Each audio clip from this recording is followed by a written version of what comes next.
Muito boa noite, sejam bem-vindos a mais um Papo MedCode, nosso bate-papo semanal sobre algum tema médico de grande relevância no nosso dia a dia, onde eu, Dr. Áureo do Carmo, e meu amigo Dr. Guilherme Almeida, estamos aqui sempre para conversar com vocês sobre esses temas. Boa noite, meu amigo. Boa noite, Áureo, tudo bem? Um prazer estar aqui de volta junto com você mais uma vez, apresentando aí o nosso querido MedCode. O que a gente vai falar hoje? Então, hoje um tema muito interessante, que o diagnóstico não é tão simples assim de ser feito e que eu particularmente gosto muito, né, desse diagnóstico, porque é um diagnóstico que às vezes muda a vida das pessoas, né? E que às vezes, muitas das vezes não é feito ou por falta de aparelhagem ou por falta até da pessoa pensar nessa possibilidade diagnóstica, né? Mas que é muito mais comum do que a gente imagina. E muito depois da Covid se tornou mais comum ainda, né? A gente vai falar hoje sobre a síndrome de Guillain-Barré. Então, um tema que é muito interessante, porque todos nós estamos expostos a ela, né? Vou deixar você falar, né? Falar o que é a síndrome de Guillain-Barré, mas é uma doença muito mais comum do que a gente imagina e por ser uma resposta imune, né? Autoimune aí. Bom, fala um pouquinho pra gente aí, meu amigo. O Áureo já começou aí introduzindo brilhantemente sobre a síndrome de Guillain-Barré. A síndrome de Guillain-Barré é uma doença neurológica, autoimune, de principal característica desmielinizante, né? Ela ataca ali a formação da bainha de mielina dos nervos, né? E geralmente tem uma progressão aguda ou subaguda. O prognóstico é variado, né? Existem casos de mau prognóstico, existem casos de recuperação espontânea, existem casos que essa recuperação vai ser acelerada por tratamento médico, né? E uma das características mais marcantes da síndrome é que ela tem um gatilho. E esse gatilho, muitas vezes, é uma diarreia, principalmente causada por Campylobacter jejuni, uma gastroenterite. Inclusive, quando ela vem posterior a essa gastroenterite por Campylobacter jejuni, isso é um fator de prognóstico pior, de maior gravidade da doença, mas pode acontecer também pós-infecções virais, como coronavírus, HIV, hepatites virais, citomegalovírus, Epstein-Barr vírus, rinovírus, qualquer um deles, né? Vacinação. Vacinações também. No número pequeno pós-vacinal, pode haver o desenvolvimento, a abertura de um quadro de Guillain-Barré e até gestação. Até a gravidez pode acontecer. Com certeza. Eu vou contar um caso que aconteceu comigo, né? Com você? Você teve Comigo, não. Com um paciente meu. Mas eu que vivi na pele o caso. Não senti na pele o Guillain-Barré. Mas uma paciente idosa, de 76 anos. Então, me procura no consultório, uma paciente que eu já acompanhava há algum tempo, que é uma hipertensa, de lipidemia leve, né? Um sobrepeso também. Mas uma mulher de 76 anos independente, né? Viajava e etc. Então, ela me procura no consultório falando que estava meio sem força, né? Estava perdendo as forças, estava meio indisposta e tal. E aí, vou examinar, né? Era uma paciente que tinha prótese bilateral de joelho, né? Então o reflexo já fica meio ruim de você medir o patelar, né? Enfim, e aí, examinando ela, não tinha dificuldade nenhuma de deambular, né? Força muscular mantida. Tava com um problema com o vizinho, então tava meio estressada. Então eu falei, olha, dona fulana, né? Toma aí um ansiolítico aí e me dá notícia daqui a 2 dias para ver se vai ter melhorado alguma coisa ou não. 2 dias depois ela me liga, doutor, agora eu não estou conseguindo levantar sem apoio. Né? Então eu falei, olha, piorou, ela não é uma paciente assim, mais que ela estivesse estressada e tal, não é daqueles pacientes que fazem sintomas psicossomáticos, né? Eu falei, não, então, emergência. Vai para a emergência do Copador, né? Chegando lá, pede para o médico te atender e me ligar. Por quê? Porque vai chegar lá, vai tomografar, não tem nada, vai embora, né? Dito e feito, né? Chegou lá, tomografaram. Quando estavam mandando embora, que o médico me ligou, olha, fizemos aqui a tomografia. Eu falei, não, olha só, é uma suspeita de Guillain-Barré, tá? Então, você interna ela, porque ela vai precisar fazer o diagnóstico, ou pelo menos correr atrás, que nem sempre a gente consegue, né? Fechar, mas precisa de uma coleta de líquor, às vezes uma eletroneuromiografia, né? Que a gente vai falar um pouco. E aí internou, né? E fez o diagnóstico. Tinha lá o o líquor compatível com Guillain-Barré, neuromiografia também, fez o tratamento, né, imunoglobulina, e melhorou e ficou menos de uma semana internado. Né? E esses quadros de Guillain-Barré, é interessante falar, né, como a gente disse, é que geralmente é precedido, pode não ter nenhum gatilho inicial. Ela teve uma infecção viral boba, um resfriado, né? Isso em torno de 3 semanas. Isso acontece a dela foi um pouco mesmo, foi 2 semanas, mais ou menos. 3 semanas. E aí a progressão, geralmente, como eu disse, aguda e subaguda, geralmente entre 2 a 4 semanas. Não vem de uma vez. Né?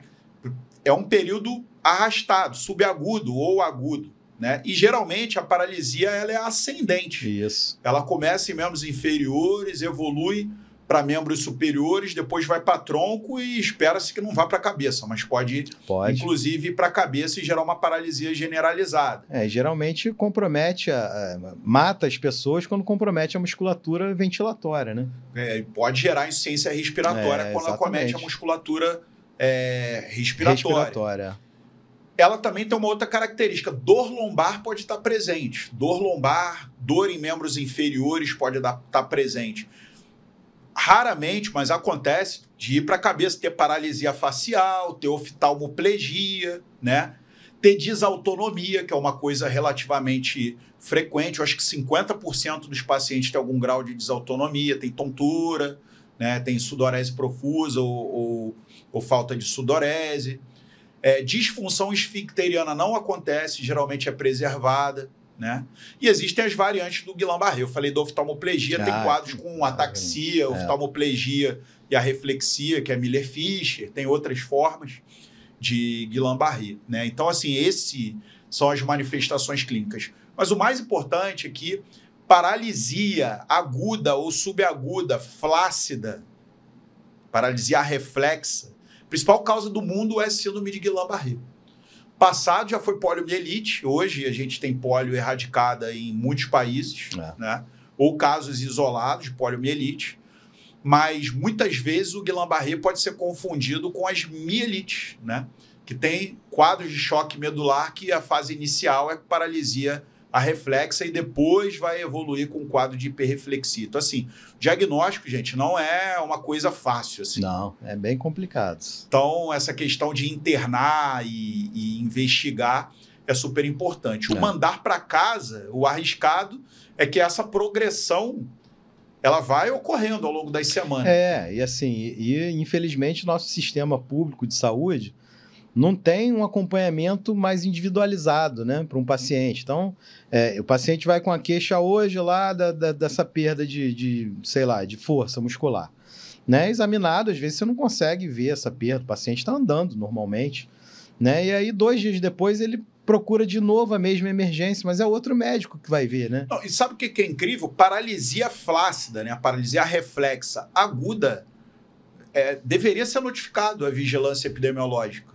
Não. Porque é uma síndrome, paralisia flácida aguda.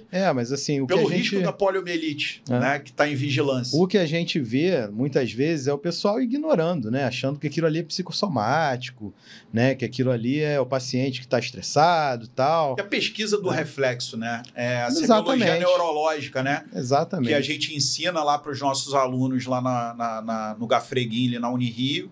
E muitas vezes, né, essa semiologia neurológica, eu nunca vou fazer isso. Tá? Vai, com certeza. Você vai fazer vai isso. Fazer. Você vai trabalhar na emergência, no CTI, vai precisar desse conhecimento. Né? Com certeza.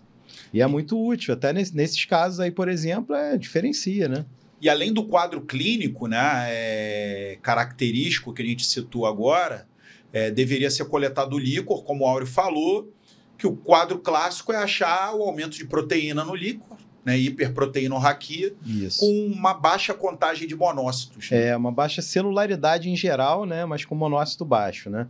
Ter linfocitose sugere quadros virais outros. HIV agudo, neuroinfecção, né? CMV, HTLV, herpes, aí tem vários outros que podem dar isso, né? E aí você tem como dosar, você faz uma batelada de exames virais com aquele líquor ali também.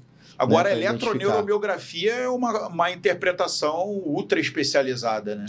E também é um exame que está muito, muito, muito sujeito ao examinador, né?